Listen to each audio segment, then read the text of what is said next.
es. Así que bueno, gracias, Anthony. Gracias, Anthony. Gracias a usted. Nos veremos esta noche a las 10. Estas son las principales noticias. Hoy martes 7 de enero. Pánico en Puerto Rico. Un potente terremoto de magnitud 6,4 causó destrucción, varios lesionados y al menos una persona muerta en el sur de la isla. Se han producido decenas de réplicas y se decretó el estado de emergencia. Fatal estampida. Al menos 50 personas murieron en Irán al desatarse el caos durante el masivo funeral del general muerto en un operativo de los Estados Unidos. El Pentágono dice que el militar planeaba ataques contra estadounidenses. Entre forcejeos con policías, Juan Guaidó se abrió paso en el Palacio Legislativo para retomar la presidencia de la Asamblea Nacional después de que el chavismo instalara su propio Congreso. Investigan a varios policías de Los Ángeles por detener a choferes hispanos y clasificarlos falsamente como pandilleros tras alterar reportes de entrevistas. Comenzamos.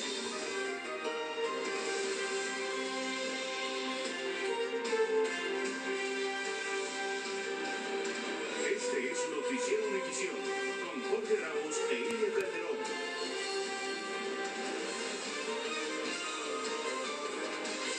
¿Qué tal? Muy buenas noches. Un potente terremoto estremeció hoy el sur de Puerto Rico, pero se sintió en toda la isla causando pánico en la población. El temblor, Jorge, de magnitud 6,4 dañó edificios, casas y autopistas y causó la muerte de al menos una persona. Más de 340 personas han sido evacuadas a refugios mientras se declaraba el estado de emergencia. Y por eso Vilma Tarazona viajó a Puerto Rico y nos habla de las múltiples réplicas y de que el peligro no ha pasado todavía.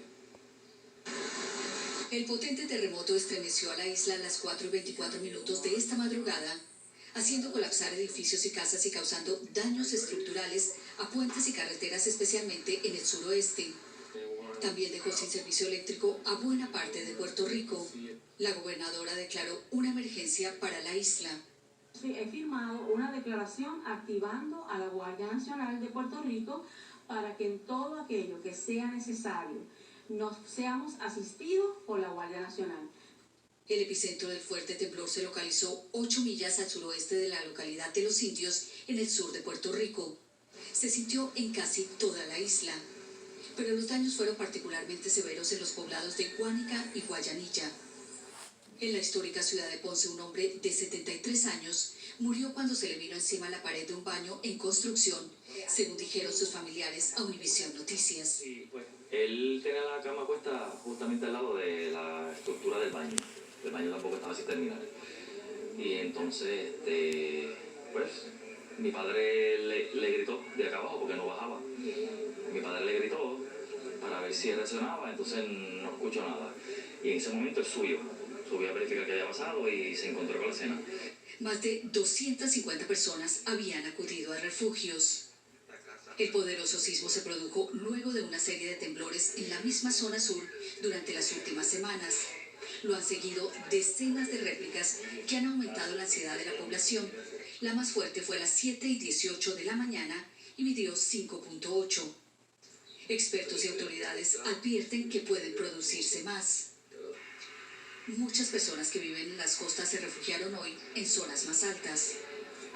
Vilma, precisamente tú te encuentras en una de las poblaciones más devastadas por este temblor al suroeste de la isla. ¿Cuál es el panorama que se ve en este momento? Jorge, el panorama es de destrucción. Han sido dramáticas las imágenes que hemos visto. Como tú puedes ver a mis espaldas, este es un buen ejemplo de lo que hemos visto nosotros en nuestro recorrido. Aquí una vez el temblor sacudió la tierra en esta parte de la isla, las edificaciones se derrumbaron como un juego de naipes. La gente salió despavorida a las calles y cogieron lo que pudieron y ahora se encuentran en refugios. Esta parte de la isla Guánica parece una población fantasma. No hay electricidad y sus pobladores no se sabe cuándo puedan regresar, ya que las estructuras enclenques pueden colapsar. Pues el miedo mayor, Jorge, es que venga un temblor mucho mayor del que se presentó esta madrugada. Esta isla, digamos que no tiene una cultura sísmica, ya que ellos están muy familiarizados con los huracanes, pero no con los temblores. Así que, bueno, ellos están, digamos que aprendiendo a la marcha, porque el último temblor que se presentó aquí en la isla fue hace más de 100 años y muchos de sus habitantes pues no habían nacido. Así que por ahora se encuentran atentos a lo que las autoridades les digan. Regreso contigo, Jorge. Es todo de mi parte desde Guánica, aquí en el suroeste de Puerto Rico.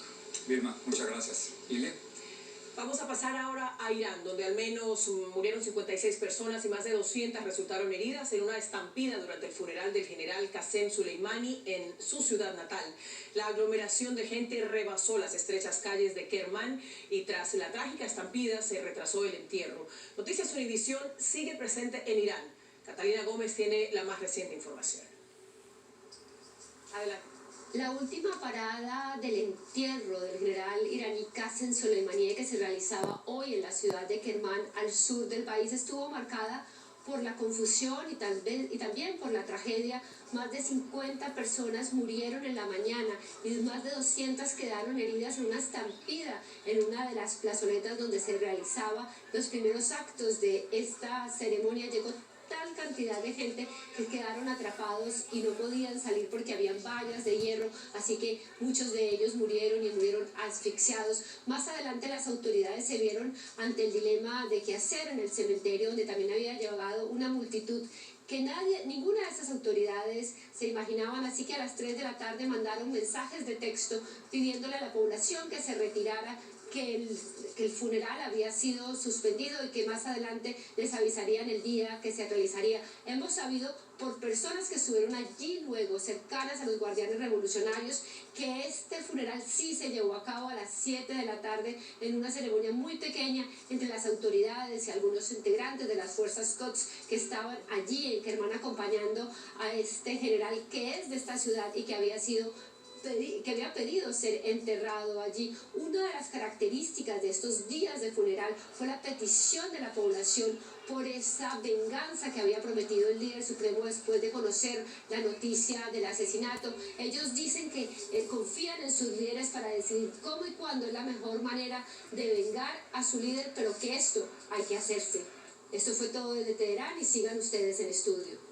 Muchísimas gracias, Catalina. Y reportes de prensa que citan a la televisión estatal iraní indican que por lo menos una base militar de los Estados Unidos en Irak sufrió un ataque de misiles iraníes. La televisión estatal del país reporta que se han lanzado decenas de misiles tierra-aire contra la base Ain Assad, la cual alberga a tropas estadounidenses en Irak. Seguimos con el tema, Ilia, porque el presidente Donald Trump retiró hoy su amenaza de atacar sitios culturales de Irán ante las críticas de que esos ataques serían crímenes de guerra. Trump y sus asesores están bajo presión para explicar por qué se decidió matar al general iraní Qasem Soleimani. Hoy el secretario de Defensa ofreció su versión, como nos cuenta Janet Rodríguez desde Washington. El Pentágono hoy dice que el líder militar iraní Qasem Soleimani estaba a solo días de atacar intereses estadounidenses. Y lo agarramos con las manos en la masa, planeando ataques en contra de tropas, diplomáticos e instalaciones estadounidenses, aseguró el líder del Pentágono.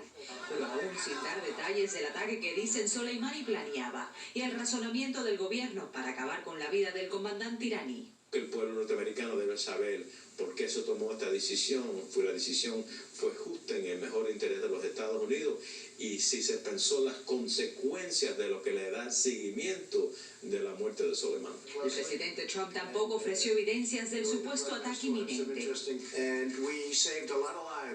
Lo que hicimos fue salvar muchas vidas y ya le estaremos dando detalles al Congreso, dijo. El grupo de 8, como se le dice a los líderes de ambos partidos en el Congreso, hoy recibieron un informe detallado del Pentágono. Esa misma información será compartida con el resto de los congresistas y senadores mañana.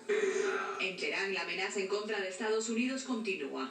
But we will respond proportionately. Responderemos de forma proporcional, dijo su ministro de Relaciones Exteriores, quien asegura que los iraníes están enfurecidos con las amenazas del presidente Trump. El mandatario dice está listo para responder ante un ataque de Irán, pero al parecer desistió ya de atacar los sitios culturales. Trump dice respetará las reglas internacionales sobre la guerra. En cuanto a la retirada de tropas de Irak, el gobierno de Trump dice por ahora eso no sucederá, aunque ese sigue siendo el deseo de los iraquíes en solidaridad con Irán. En Washington, Janet Rodríguez, Univisión. Por todo esto, las bases militares de los Estados Unidos aumentaron las medidas de seguridad debido a las amenazas iraníes. Los vehículos que llegan a las bases se someten a una inspección minuciosa. La inteligencia estadounidense ha recibido informes de potenciales atentados con aviones no tripulados o drones. Vamos a cambiar de tema. Mitch McConnell, líder de la mayoría republicana en el Senado, dice estar listo para iniciar el juicio al presidente Trump en las condiciones que desea su partido. Sería un juicio breve, con alegatos iniciales y preguntas de senadores, pero sin testigos. Sin embargo, los demócratas están exigiendo mucho más, como nos cuenta Claudio Uceda.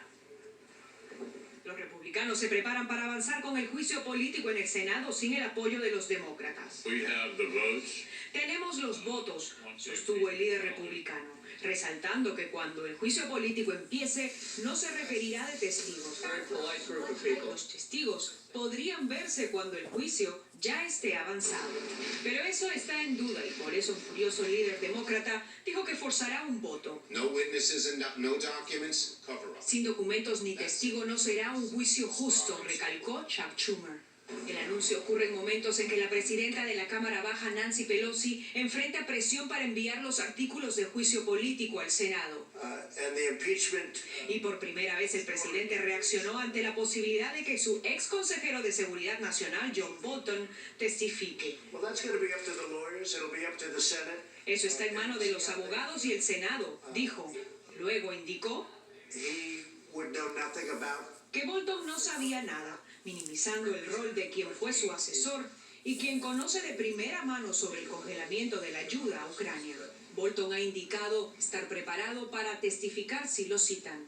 Bueno que lo haya anunciado, pero no es garantizado, aunque le llamen a Bolton, no es garantizado de que el presidente Trump lo va a permitir. McConnell quiere que este juicio político sea parecido al juicio político del expresidente Bill Clinton, en el que primero se presentó el caso y los argumentos y luego se decidió sobre los testigos. En Washington, Claudio Uceda, Univisión. Los fiscales que pidieron clemencia para Michael Flynn, el ex asesor de seguridad nacional del presidente Donald Trump, ahora quieren que lo sentencien a 6 meses de cárcel. Flynn cooperó con la investigación del fiscal especial Robert Mueller y se declaró culpable de mentir sobre sus comunicaciones con un embajador ruso, pero después él dijo que lo engañaron para que se declarara culpable. Al regresar de una breve pausa, un lujoso restaurante de Nueva York tendrá que pagar una fuerte suma de dinero en compensación a empleadas que denunciaron acoso sexual. El líder opositor Juan Guaidó rompió un cerco militar y entró al Parlamento de Venezuela a juramentar su cargo. En Los Ángeles investigan a policías que llenaban reportes con datos falsos para incriminar a hispanos inocentes. Ya volvemos.